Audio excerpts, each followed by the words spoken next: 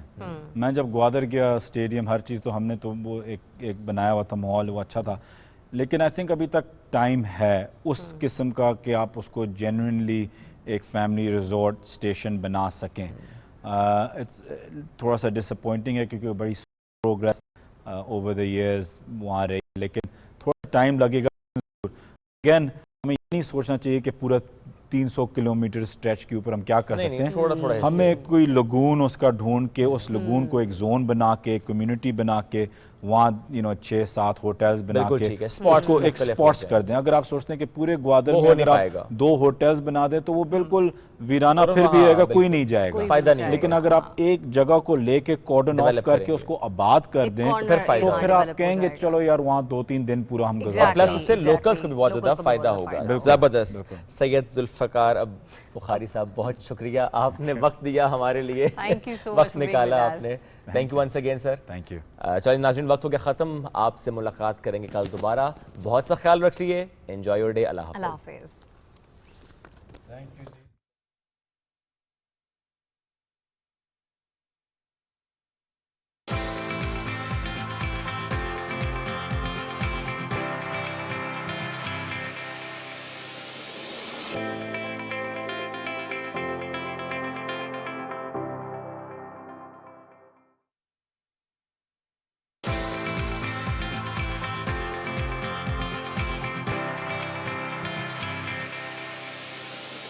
Thank you.